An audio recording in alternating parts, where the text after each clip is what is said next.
അസ്സലാമലൈക്കും വറഹ്മത്തുള്ളാഹി തആല വബറകാതുഹു. എല്ലാവർക്കും റാഹത്തല്ലേ? അൽഹംദുലില്ലാഹ്. അല്ലാഹ് സ്വീകരിക്കുമാറാകട്ടെ. കുറഞ്ഞ സമയത്തിൽ കൂടുതൽ അറിവ് എന്ന മനോഹരമായ ആശയവുമായി വീണ്ടും നമ്മൾ ഒരുമിച്ച് കൂടിയിരിക്കുകയാണ്. അല്ലാഹു റബ്ബ് സുബ്ഹാനഹു വ തആല നമ്മെല്ലാവരെയും സ്വീകരിക്കുമാറാകട്ടെ. ഖൽബ് നിറച്ച ദുആ ചെയ്യുന്നവർ, ഇത് മറ്റുള്ളവരിലേക്ക് എത്തിച്ചു കൊടുക്കുന്നവർ, ഇതിനുവേണ്ടി പരിശ്രമിക്കുന്നവർ എല്ലാവർക്കും അല്ലാഹു അർഹമായ പ്രതിഫലം നൽകി അനുഗ്രഹിക്കുമാറാകട്ടെ. അല്ലാഹു നമ്മ എല്ലാവരെയും അല്ലാഹുവിന്റെ ജന്നാത്തുൽ ഫിർദൗസിൽ അല്ലാഹു ഒരുമിച്ച് കൂട്ടി അനുഗ്രഹിക്കുമാറാകട്ടെ. അൽഹംദുലില്ലാഹ്. കുറഞ്ഞ സമയം കൊണ്ട് കൂടുതൽ കാര്യങ്ങൾ പഠിക്കുക എന്ന ലക്ഷ്യം വോയിസ് ഓഫ് ഷഫീഖ് ബദ്രി എന്ന ഈ ചാനലിലൂടെ നമ്മൾ പഠിച്ചുകൊണ്ടിരിക്കുന്നത്. അള്ളാഹു ഇതെല്ലാം സ്വർഗത്തിലേക്കുള്ള ചവിട്ടുപടിയൊക്കെ അള്ളാഹു കബൂലാക്കി അനുഗ്രഹിക്കുമാറാകട്ടെ. ഇന്ന് ബുധനാഴ്ചയാണ്. എല്ലാ ബുധനാഴ്ചയും നമ്മൾ പൊതുവായ കാര്യങ്ങളാണ് പഠിക്കുക, അല്ലെ? ബുധനും വ്യാഴവും പൊതുവായ കാര്യങ്ങളാണ്. ഓരോ ദിവസവും ഓരോ വിഷയങ്ങളിലൂടെയാണ് നമ്മൾ സഞ്ചരിച്ചു കൊണ്ടിരിക്കുന്നത്. അള്ളാഹു സ്വീകരിക്കുമാറാകട്ടെ. ഇന്ന് നമ്മൾ പഠിക്കുന്നത് നമ്മുടെ കുടുംബജീവിതം. അതൊരു വലിയ നൂൽപാലമാണെന്ന് നബിയുനാ മുഹമ്മദ് മുസ്തഫ സ്വല്ലല്ലാഹു അലൈഹി വസല്ലം. പല ജീവിതങ്ങളും പല പ്രശ്നങ്ങളും കുടുംബ ബന്ധങ്ങൾ താറുമാറായിക്കൊണ്ടിരിക്കുകയാണ്. പലരുടെയും മനസ്സിൽ കാപട്യങ്ങൾ നിറഞ്ഞതാണ്. എന്നാൽ ഇന്ന് നമ്മൾ പഠിക്കുന്നത് പരിശുദ്ധമായ മുത്തുനബി തങ്ങൾക്ക് ഏറ്റവും ഇഷ്ടമെന്ന് പറഞ്ഞ അള്ളാഹുവിന് ഏറ്റവും ഇഷ്ടപ്പെട്ട കുടുംബജീവിതം. ആ കുടുംബജീവിതത്തിൽ യഥാർത്ഥ ഭർത്താവ് ആരാണ്? സ്വാലിഹായ ഭർത്താവ് ആരാണ്? നമ്മുടെ ഭർത്താക്കന്മാർ, നമ്മുടെ ഭർത്താവ്, ആ ഭർത്താവിന് ആത്മാർത്ഥ സ്നേഹമാണോ നമ്മളോടുള്ളത്? ദീൻ പറയുന്ന രീതിയിലാണോ? എന്തെങ്കിലുമൊക്കെ കള്ളത്തരങ്ങളോ ഉടായ്പകളോ ഉണ്ടോ എന്ന് തിരിച്ചറിയാൻ കഴിയുന്ന ഒരു 9 സ്വഭാവങ്ങളാണ്. ഈ 9 സ്വഭാവം നിങ്ങളുടെ ഭർത്താവിനുണ്ട് എങ്കിൽ നിങ്ങൾക്ക് ധൈര്യമായിരിക്കാം, പേടിക്കേണ്ട. സ്വർഗത്തിൽ നിങ്ങൾക്ക് സന്തോഷിക്കാം, ആഖിറത്തിലും ദുനിയാവിൽ നിങ്ങൾക്ക് സന്തോഷമാണ്. ആ കുടുംബജീവിത സന്തോഷമാണ്. നിങ്ങളോട് ചതിയും വഞ്ചനയൊന്നും കാണിക്കൂല, ഉള്ളിലെ കള്ളത്തരങ്ങളൊന്നുമില്ല. നിങ്ങൾക്ക് മനസ്സിലാവും ഇൻഷാ അല്ലാഹ്. അത് ഏതൊക്കെയാണെന്ന് 9 കാര്യങ്ങൾ വേഗം ഒന്ന് പറയാം. കുറഞ്ഞ സമയം കൂടുതൽ കാര്യങ്ങൾ. ഒന്ന്, അള്ളാഹുവിന്റെ പ്രവാചകന്റെ ഹദീസുകളിലൂടെ ഇഹ്യാ ഉലൂമുദ്ദീൻ പോലെയുള്ള ഗ്രന്ഥങ്ങൾ നമ്മെ പഠിപ്പിക്കുന്നതാണ്. പല കിതാബുകളിൽ നിന്ന് നമ്മൾ ഒരുമിപ്പിച്ച് പറയുന്ന ഒരു വീഡിയോ ആണ്. അല്ലാതെ ഈ 9 എണ്ണം മാത്രമല്ല, ഒരുപാട് കാര്യങ്ങളുണ്ട്. നമുക്ക് പ്രധാനപ്പെട്ട 9 കാര്യങ്ങൾ ചർച്ച ചെയ്യാം. ഒന്നാമത്തെ വിഷയം, ഭാര്യയെ ചുംബിക്കുകയാണ് ഭർത്താവ്. ഭാര്യയെ ചുംബിക്കുന്ന ഭർത്താവ്. ചുംബനം എന്ന് പറയുമ്പോൾ ശാരീരിക ബന്ധത്തിൽ ഏർപ്പെടുമ്പോൾ മാത്രം ചുംബിക്കലല്ല. പിന്നെയോ എവിടെയെങ്കിലുമൊക്കെ പോകുമ്പോൾ, എവിടെയെങ്കിലും പോയിട്ട് വരുമ്പോൾ ഭാര്യ സ്നേഹത്തോടൊന്ന് ചുംബിക്കുന്ന ഭർത്താവ് ഉണ്ട് എങ്കിൽ ആ ഭർത്താവ് ആത്മാർത്ഥ സ്നേഹമുള്ളവനാണ്, സ്വാലിഹായ ഭർത്താവാണ്, ദീനനുസരിച്ച് ജീവിക്കുന്നവരാണ്. അവരുടെ ഉള്ളിൽ കള്ളത്തരങ്ങളൊന്നും ഉണ്ടാവില്ല എന്ന് മഹാരഥന്മാർ രേഖപ്പെടുത്തി വെക്കാണ്. ഇപ്പൊ ഭർത്താക്കന്മാരെ ചോദിക്കും, ഉസ്താദെ എപ്പോഴെപ്പോഴും ചുംബിക്കത് എന്താ ഹജറുൽ അസ്വദ് ആണോ എന്ന് ചോദിക്കുന്ന ഭർത്താക്കന്മാരും ഉണ്ട്. ഇല്ല എന്നല്ല, പക്ഷെ ചുംബിക്കണം. അള്ളാഹുവിന്റെ പ്രവാചകൻ നബിയുനാ മുഹമ്മദ് മുസ്തഫ സ്വല്ലല്ലാഹു അലൈഹി വസല്ലമ തങ്ങൾ ആയിഷ ബീവി പറയാണ്, എന്റെ ഭർത്താവാകുന്ന മുത്തുനബി തങ്ങൾ എന്നെ എപ്പോഴും ചുംബിക്കുമായിരുന്നു. അത് സ്നേഹത്തിന്റെ ഒരു വിഭാഗം, എന്താ പറയുക, ഒരു പാർട്ടാണ്. റിയൽ ലവ്, ആത്മാർത്ഥ സ്നേഹത്തിന്റെ ഒരു ഭാഗമാണ് എപ്പോഴും ചുംബിക്കുക എന്നുള്ളത്. അതൊരു വൈകാരിക ചിന്തയല്ല. എത്രത്തോളം എന്ന് പറഞ്ഞാൽ ആയിഷ ബീവി റളിയല്ലാഹു തങ്ങൾ പറയുന്നതായി കാണാം, റമളാനിൽ നോമ്പുകാരനായിരിക്കെ പോലും നബി തങ്ങൾ എന്നെ ചുംബിച്ചിട്ടുണ്ട്. സ്വഹാബത്ത് ചോദിച്ചു, ആയിഷ ഉമ്മ അങ്ങനെയെങ്കിൽ നോമ്പ് മുറിയൂലേ? അള്ളാഹുവിന്റെ റസൂലിന്റെ പ്രിയപത്നിയാകുന്ന ആയിഷയുടെ മറുപടി, നിങ്ങളുടെ നിയന്ത്രണമല്ല ഹബീബിന്റെ നിയന്ത്രണം. ആ ഒരു വൈകാരിക ചിന്തയുടെ പുറത്തല്ല നബി തങ്ങൾ ചെയ്യുക. ഒരു സ്നേഹത്തിന്റെ, ഒരു കരുതലിന്റെ, ഒരു കെയറിങ്ങിന്റെ, ഒരു ഇഷ്ടത്തിന്റെ പുറത്താണ് നബി തങ്ങൾ ചെയ്തിരുന്നത് എന്ന് ഹദീസുകളിൽ കാണാം. വൈകാരികതയോടുകൂടിയല്ല. പിന്നെയോ ഒരു സ്നേഹം, ഒരു അനുകമ്പ, ഒരു ഇഷ്ടം, ഒരു സ്നേഹപ്രകടനമായി നബി തങ്ങൾ കണ്ടിരുന്നു. നിങ്ങളെക്കാൾ ശരീരത്തിൽ നിയന്ത്രണമുള്ളവനാണ് അള്ളാഹുവിന്റെ പ്രവാചകൻ എന്ന് നബിയുനാ മുഹമ്മദ് മുസ്തഫ സ്വല്ലല്ലാഹു അലൈഹി വസല്ലം തങ്ങളുടെ ഭാര്യയാകുന്ന ആയിഷ ബി പറയുന്നതായി കാണാം. അപ്പൊ ഞാൻ ഒന്നാമത് ഭാര്യയെ ചുംബിക്കണം. ഇടക്കിടക്ക് ചുംബിക്കണം, എപ്പോഴല്ല, ഇടക്കിടക്കൊക്കെ ചുംബിക്കണം. അതൊരു സ്നേഹപ്രകടനമാണ്. അള്ളാഹു മനസ്സിലാക്കാൻ ഭാഗ്യം തരട്ടെ. 2, സംസാരിക്കാൻ സമയം കണ്ടെത്തുക. അപ്പൊ ചുംബിക്കാൻ നമുക്ക് പറ്റൂല എന്നുണ്ടെങ്കിലും അല്ലെ, സംസാരം നമ്മൾ കുറഞ്ഞു പോയി. ഒന്ന് ചിന്തിച്ചു നോക്കിയേ. നമ്മൾ രാവിലെ വീട്ടിൽ നിന്ന് പോവാണ്, ഭർത്താക്കന്മാര് നിങ്ങൾ വീട്ടിൽ നിന്ന് പോവാണ്. വീട്ടിൽ നിന്ന് പോയാൽ പിന്നെ ഫോൺ വിളിയില്ല. ഫോൺ വിളിച്ചാൽ നമ്മളിങ്ങനെ ഫോൺ വിളിക്കാന്ന് വിചാരിക്കുക. ഭർത്താവ് ഭാര്യ വിളിക്കണം, എവിടെ എത്തി? ഇപ്പൊ വീട്ടിൽ നിന്ന് അങ്ങോട്ട് ഇറങ്ങിയല്ലേ ഉള്ളൂ, എപ്പോഴെപ്പോഴും വിളിക്കണോ ചോദിക്കൂലേ? ഇല്ലെങ്കിൽ ശരി ട്രാഫിക്, പോലീസ്. പക്ഷേ വേറെ ആര് വിളിച്ചാലും പറയടാ, എന്താ വിശേഷം, വണ്ടി ഓടിക്കാണ്, കേൾക്കാൻ സമയമുണ്ട്.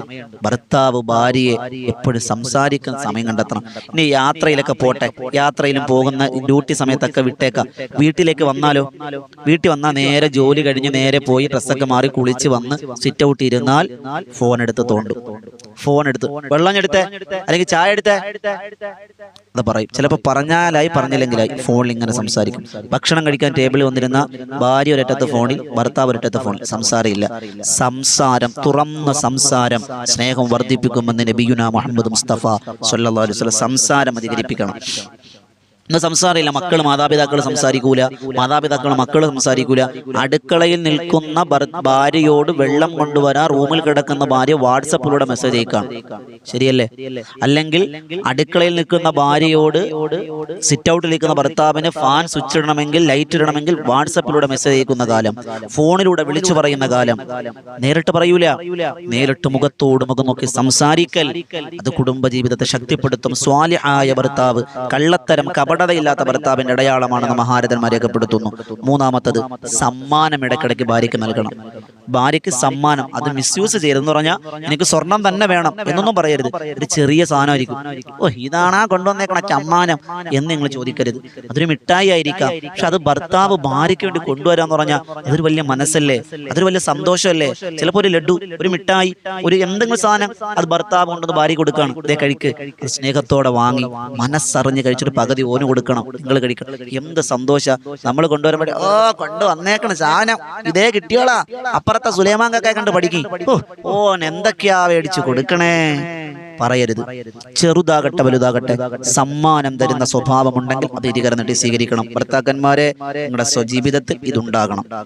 അതുപോലെ നാലാമത്തത്, ഇബാദത്തിൽ സഹായിക്കുക. ഇബാദത്തിൽ സഹായിക്കുന്നവരാവുക എന്ന് പറഞ്ഞാൽ, നമ്മൾ സുബൈക്ക് കൃത്യമാണ്, സുബൈക്ക് പള്ളിയിൽ പോയി നിസ്കരിക്കും, ഭാര്യ ഉറക്കത്തിലായിരിക്കും, അല്ല തട്ടിയെഴുന്നേപ്പിക്കണം, എഴുന്നേറ്റെ ബാങ്ക് വിളിച്ചില്ല നിസ്കരിക്ക്, എഴുന്നേപ്പി നിസ്കരിപ്പിക്കുക. ഖുർആൻ ഓതാൻ സഹായിക്കുക, ഇബാദത്തിൽ സഹായിക്കുക, നോമ്പെടുക്കാൻ സഹായിക്കുക. അതൊക്കെ നമ്മൾ ഇബാദത്തിലൊന്ന് സഹായിക്കാന്ന് പറഞ്ഞാൽ എന്താണ്? ഒന്ന് സപ്പോർട്ട് ചെയ്ത് കൊടുക്കുക. ഉറങ്ങാണ്, ഒന്ന് എഴുന്നേൽപ്പിച്ചിട്ട് നിസ്കരിക്ക്, നിസ്കരിക്ക്, അല്ലെങ്കിൽ മഗ്‌രിബായില്ലേ ഒരു യാസീൻ ഓതിക്കെ, കൂടെ ഇരുന്ന് ഓതുക. അത് ഇബാദത്തിൽ സഹായിക്കലാണ്. അത് കുടുംബജീവിതത്തിലെ ഒരുമയും സന്തോഷം ഐക്യവും കിട്ടുന്നതിന്റെ കെട്ടുറപ്പിന് കാരണമാണെന്ന് മഹാരഥന്മാർ രേഖപ്പെടുത്തി വെക്കാണ്. അഞ്ചാമത്തത്, അക്സിറുസ് സലാം, സലാമിനെ അധികരിപ്പിക്കണം. പോകുമ്പോ അസ്സലാമലൈക്കും, ജോലി കഴിഞ്ഞ് വന്ന് കയറുന്നതിന് മുമ്പ് അസ്സലാമലൈക്കും സലാം പറഞ്ഞിട്ട് വാതിൽ തുറന്നിട്ടിട്ടുണ്ട്. നമ്മളെ വീടാണ്, മക്കളൊന്നും സിറ്റ് ഔട്ടിലില്ല, ഭാര്യ അടുക്കളയിലാണ്, നമുക്ക് കയറി വരുന്നതിന് ഒരു പ്രശ്നവും. എന്നാലും നമ്മൾ പുറത്തു നിന്ന് അസ്സലാമലൈക്കും സലാം പറയണം. പോവാണ് അസ്സലാമലൈക്കും, ഫോൺ വിളിക്കാണ് അസ്സലാമലൈക്കും സലാം പറയണം. ഇന്ന് ഭർത്താക്കന്മാരെ തീരുമാനം ഉണ്ടാക്കണം. അപ്പൊ ഇന്ന് കേട്ടോടൻ ഉസ്താദ്, ഇന്ന് ഭർത്താവ് കേൾക്കാണ് ഈ വീഡിയോ, എന്തായാലും ഉസ്താദ് നിങ്ങൾ പറഞ്ഞാലും സലാം പറഞ്ഞേക്കാം, ജോലി സ്ഥലത്ത് നിന്ന് ഒന്ന് വിളിച്ച് ഉസ്താദ് പറഞ്ഞാലും ഉസ്താദ് പറഞ്ഞാലേ വിളിച്ചേക്കാം, ഫോൺ എടുത്തിട്ട് അസ്സലാമു അലൈക്കും. അപ്പൊ ഓൾ ഇന്ന് വരെ ഓന്റെ വായിന്ന് സലാം കേട്ടിട്ടില്ല. അല്ലാ, നിങ്ങൾക്ക് നമ്പർ മാറിപ്പോയാ, ആരാ വിളിക്കണേ ചോദിച്ചേക്കരുത്, പുതിയ മാറ്റങ്ങളാണ്. അപ്പൊ എന്തുണ്ടായി? സലാം പറയുന്നവരാവുക. അതുപോലെ ആറാമത്തത് ശാരീരിക ബന്ധത്തിൽ ഏർപ്പെടുമ്പോൾ, ഭാര്യ ഭർത്താക്കന്മാർ ശാരീരിക ബന്ധത്തിൽ ഏർപ്പെടും. ഭർത്താക്കന്മാരെ, നിങ്ങൾ ഭാര്യയെ പരിഗണിക്കുന്നവരാവുക എന്ന് പറഞ്ഞാൽ, അത് പറയും ഉസ്താദ് എന്തൊക്കെ പറയണമെന്ന് ചിന്തിക്കരുത്, ഞാൻ ദീനന്റെ നിയമം പറയാം എന്ന് പറഞ്ഞാൽ, ശാരീരിക ബന്ധത്തിൽ ഏർപ്പെടുമ്പോൾ ഭർത്താവിന്റെ തൃപ്തി മാത്രം ഭർത്താവ് നോക്കരുത്, ഭാര്യയുടെ തൃപ്തി മാത്രം ഭാര്യയെ നോക്കരുത്, രണ്ടുപേരുടെയും തൃപ്തിയെ പരിഗണിക്കണം എന്ന് പറഞ്ഞാൽ മഹാരഥന്മാർ രേഖപ്പെടുത്തി വെക്കുക. ഈ എന്താ പറയാ, പുരുഷന്മാരെ സംബന്ധിച്ചിടത്തോളം ആകാശം പോലെയാണ്. ആകാശം പോലെ എന്ന് പറഞ്ഞാൽ വേഗം മഴക്കാറ് വരും, വേഗം സമയമൊന്നുമില്ല, വേഗം മഴക്കാറ് വന്നു കൂടും, ഒന്ന് ഇരട്ടിവാകും, വേഗം മഴ പെയ്യും, അങ്ങ് തോരും. പക്ഷെ സ്ത്രീകളെ സംബന്ധിച്ചിടത്തോളം ഭൂമി എന്നാണ്, അതൊന്ന് ചൂടാകാൻ സമയമെടുക്കും, ചൂടായാൽ അതൊന്ന് തണുക്കാൻ സമയമെടുക്കും. അതാണ് ശരീരപ്രകൃതി, അള്ളാഹ് കൊടുത്ത ശരീരപ്രകൃതിയാണ്. സ്വാഭാവികമായി ശാരീരിക ബന്ധത്തിൽ ഏർപ്പെടുമ്പോൾ ഭർത്താവിന് ഒരു പക്ഷേ വേഗം അവന് പരിപൂർത്തീകരണം സംഭവിച്ചു എന്ന് കരുതും. എന്നാലും ഭാര്യ നമ്മൾ പരിഗണിക്കണം, അവിടെ തൃപ്തി നമ്മൾ നോക്കണം, അവരോട് ചോദിക്കണം, തൃപ്തിയാണോ, തൃപ്തിയല്ലേ, അല്ല എന്താണോ വേണ്ടത് അതൊക്കെ ചെയ്തു കൊടുക്കണം. സ്വന്തം കാര്യം മാത്രം നോക്കി പോകുന്നവരാകരുത് എന്ന്. കുടുംബജീവിതത്തിന്റെ മിക്ക പ്രശ്നങ്ങളും നമ്മൾക്ക് ഒരുപാട് മസ്ലഹത്തിന് മഹല്ലുകളിൽ നിൽക്കുമ്പോൾ, ഓരോ കുടുംബജീവിതത്തിന്റെ ഒത്തുതീർപ്പുകൾക്ക് പോകുമ്പോൾ പ്രശ്നങ്ങളാണ്. അത് പ്രത്യേകം നമ്മൾ പരിഗണിക്കുന്നവരാവുക. ഏഴാമത്തത്, ഭാര്യയുടെ വീട്ടുകാരെ സ്നേഹിക്കുക, പരിഗണിക്കുക. നമ്മുടെ ഭർത്താക്കന്മാർ നമ്മുടെ വീട്ടുകാരെ പരിഗണിക്കുന്നു, നല്ല ഭർത്താവാണ്, ഭർത്താവിനുണ്ടായ ക്വാളിറ്റിയാണ്. അതുപോലെ എട്ടാമത്തത്, വിട്ടുവീഴ്ച ചെയ്യുക.